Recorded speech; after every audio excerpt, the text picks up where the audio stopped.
నిరోధం యొక్క విలోమాన్ని వాహకత్వం అంటాం. ఇక్కడ ఇంకొక పారామీటర్ కూడా ఉంది, ఇంకొక విద్యుత్ రాశి వాహకత. కండక్టివిటీ అంటే ఏంటో డిస్కస్ చేద్దాం. వాహకత వాహకత వాహకత కండక్టివిటీ, ఇంగ్లీష్లో దీన్ని మనం కండక్టివిటీ అంటాం. కండక్టివిటీ అంటాం.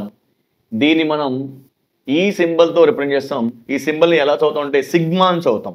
సో ఈ సింబల్ని మనం కండక్టివిటీ వాహకత యొక్క సింబల్ ఏదైతే ఉందో దాన్ని మనం ఏమని చదవాలంటే దీన్ని సిగ్మా అని చదువుతాం. ఇంతకీ వాహకత అంటే ఏంటంటే చూడండి, నిరోధం యొక్క విలోమం వాహకత్వం. నిరోధకత యొక్క విలోమాన్ని వాహకత అంటాం. నిరోధకత అన్నా లేదా విశిష్ట నిరోధం అన్నా ఒకటే. చూడండి ఇక్కడ నిరోధకత లేదా నిరోధకత అన్న విశిష్ట నిరోధం ఒకటే. దాన్ని దేంతో సూచిస్తున్నాం అంటే రోతో సూచిస్తున్నాం కదా. నిరోధకత లేదా విశిష్ట నిరోధం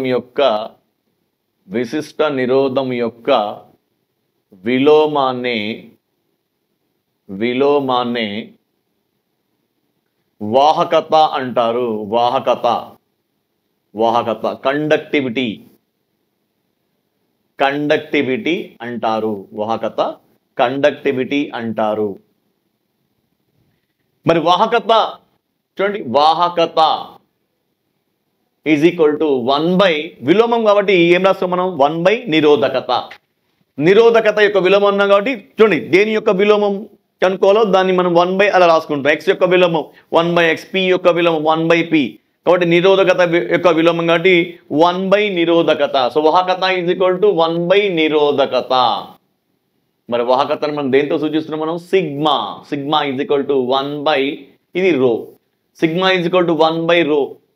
లేదా అంటే రోని రివర్స్ చేస్తే సిగ్మా వస్తుంది, లేదా సిగ్మాని రివర్స్ చేస్తే అంటే రో ఈజ్ ఈక్వల్ టు 1 సిగ్మా. అంటే ఒకటి ఇంకొక దాని యొక్క విలోమం అవుతుంది. నిరోధకత యొక్క విలోమము వాహకత, వాహకత యొక్క విలోమము నిరోధకత. So sigma is equal to 1 రో. ఏది ఏమైనప్పటికీ మనకు విశిష్ట నిరోధం యొక్క ప్రమాణాలు అయితే తెలుసు, ఓం మీటర్ కదా. మరి వాహకత యొక్క ప్రమాణాలు చూద్దాం. వాహకత యొక్క ప్రమాణాలు ఏంటి? వాహకత కండక్టివిటీ యొక్క ప్రమాణాలు. వాహకత అంటే కండక్టివిటీ. వాహకత యొక్క ప్రమాణాలు. వాహకత ప్రమాణాలు చూస్తే చూడండి ఇక్కడ సిగ్మా ఈజ్ ఈక్వల్ టు 1 రో కదా. 1 రో 1 మరి చూడండి రో యొక్క అంటే విశిష్ట నిరోధానికి ప్రమాణం ఏంటి? ఓం మీటర్ కదా. Ohm metre. ఒకవేళ మనం ఈ ఓంని డినామినేటర్ అంటే హారం నుండి లవంలోకి షిఫ్ట్ చేసాం అనుకోండి, అంటే పైకి షిఫ్ట్ చేసాం ఏముంది? ఓం ఇన్వర్స్ పర్ మరి మీటర్ కిందనే ఉంది. మీటర్ని కిందనే ఉంచేసి మనం మీటర్ని హారంలో ఉంచేసి ఓంని లవంలోకి షిఫ్ట్ చేసాం అనుకోండి, అది ఓం కాస్త ఓం ఇన్వర్స్ అవుతుంది. ఓం ఇన్వర్స్ పర్ మీటర్ మీకు తెలుసు. మనం ఏంటి ఓం ఇన్వర్స్ని ఏమనుకుంటున్నాం మనం? మో అంటున్నాం, లేదా ఈ మోనే మనం సీమెన్ అని కూడా అంటున్నాం. అంటే ఓం ఇన్వర్స్ అన్నా మో అన్నా సీమెన్ అన్నా ఒకటే. కాబట్టి ఇక్కడ చూడండి ఓం ఇన్వర్స్ పర్ మీటర్ లేదా ఇంకా దీన్ని మో పర్ మీటర్. నెక్స్ట్ మోనే ఏమంటాం మనం? Siemens. So siemens per metre. ఇవన్నీ కూడా వాహకత, ఇవన్నీ సమానం. సో వాహకత యొక్క ప్రమాణాలు ఏంటి అంటే ఏం చెప్పుకుంటాం? వాహకత యొక్క ప్రమాణాలు వచ్చేసి 1 ఓం మీటర్ లేదా ఓం ఇన్వర్స్ పర్ మీటర్ లేదా మో పర్ మీటర్ లేదా సీమెన్ పర్ మీటర్. చూడండి జనరల్గా మనం ఇక్కడ ఓంని ఈ సింబల్తో సూచిస్తున్నాం కదా. ఓంని ఈ సింబల్తో సూచిస్తాం. మరి మోని మామూలుగా మోనైతే ఈ విధంగా దీన్ని రివర్స్ చేసి ఈ సింబల్ చూసి, లేదా సీమెన్ అన్న అంటే మో అన్న సీమెన్ అన్న ఒకటే. సీమెన్ని మళ్ళీ కొన్ని చోట్ల ఎస్ తోటి సూచిస్తారు. సో నువ్వు సీమెన్ అని రాసావంటే ఫర్ ఎగ్జాంపుల్ చూడండి, ఇక్కడ సింపుల్ థింగ్ ఓం పర్ మీటర్ ఉందనుకోండి. సో ఓం చూడండి ఓం మీటర్ ఉందనుకోండి. ఓం మీటర్ అన్న దాన్ని మనం ఎలా రాసుకోవచ్చు? సింపుల్గా ఓం మీటర్ ఇలా రాస్తాం. లేదు నీ ఇక్కడ మో పర్ మీటర్ ఎలా ఉందనుకోండి, దీన్ని ఎలా రిప్రజెంట్ చేయొచ్చు మనం? మో పర్ మీటర్ అంటే ఈ విధంగా మో పర్ మీటర్ ఇలా రాసుకోవచ్చు. లేదు సీమెన్ పర్ మీటర్ ఉందనుకోండి, దీన్ని ఎలా రాయొచ్చు మనం? ఎస్ పర్ మీటర్ అంటే సీమెన్ పర్ మీటర్. ఈ విధంగా మనం సింపుల్గా రాసుకోవచ్చు. అంటే అక్షరాల్లో పదాలు రాయడానికి బదులుగా ఈ సింబల్స్ ఉపయోగించి చాలా తేలికగా మనం రాసుకోవచ్చు. ఇప్పుడు మనం కొన్ని ప్రాబ్లమ్స్ సాల్వ్ చేద్దాం. ఎందుకంటే ఇప్పటివరకు మనం నిరోధం అంటే ఏంటి, వాహకత్వం అంటే ఏంటి, విశిష్ట నిరోధం అంటే ఏంటి, వాహకత అంటే ఏంటి, వీటి యొక్క ఎక్స్ప్రెషన్స్, వీటి యొక్క ప్రమాణాల గురించి మాట్లాడుకున్నాం.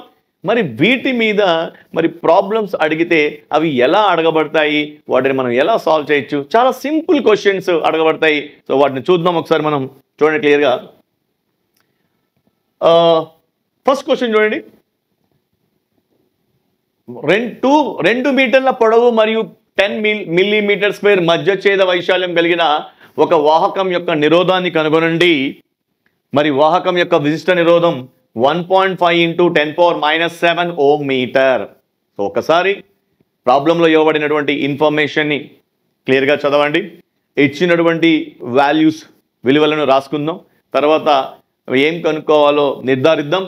ఇచ్చిన విలువలకి కనుక్కోవాల్సిన విలువకి మధ్యలో ఉన్న సంబంధాన్ని ఒకసారి మనం గుర్తు తెచ్చుకుందాం. తద్వారా ఈ ప్రాబ్లంను చాలా సునాయాసంగా మనం సాల్వ్ చేయవచ్చు.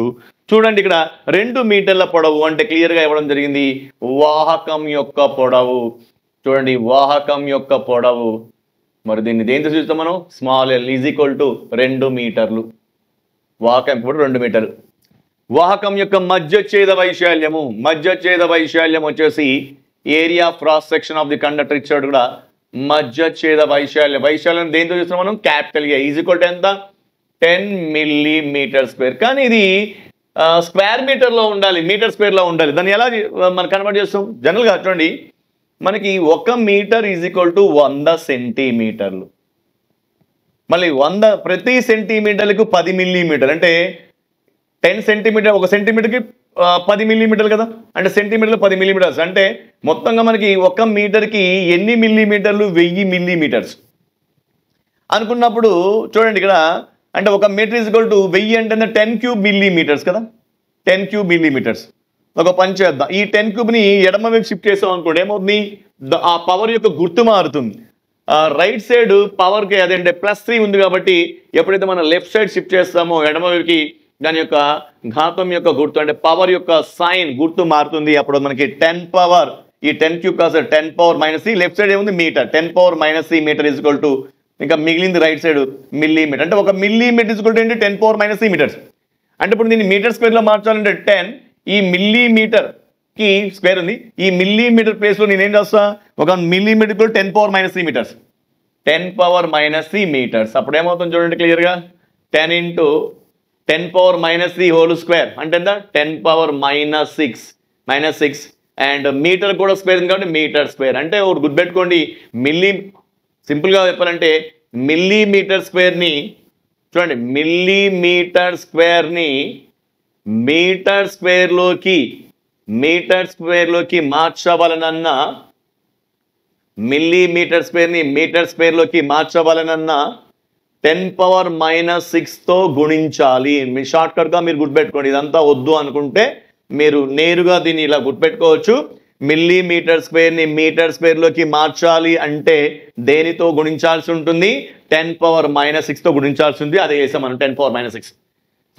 సో 10 మిల్లీమీటర్ స్క్వేర్ ఉంది. ఈ మిల్లీమీటర్ స్క్వేర్ని మీటర్ స్క్వేర్లోకి మార్చడం కోసం 10 పవర్ -6తో మల్టిప్లై చేసాం. ఎలా వచ్చిందంటే ఇక్కడ ఎక్స్ప్లెనేషన్ ఉంది. ఇక్కడ ఇది క్లియర్ ఎక్స్ప్లెనేషన్. సో 10 × 10 పవర్ -6 ఎంత? ఇది 10 × 10 పవర్ 1 ఉంది. 10 power 1 × 10 power -6 10 power -5 metre square. Okay, ఇప్పుడు చూడండి ఇక్కడ చూడండి, 2 మీటర్ల పొడవు మరియు 10 మిల్లీమీటర్ స్క్వేర్ మధ్యఛేద వైశాల్యం కలిగిన వాహకం యొక్క నిరోధం కలగండి. మరి విశిష్ట నిరోధం కూడా ఇవ్వడం జరిగింది.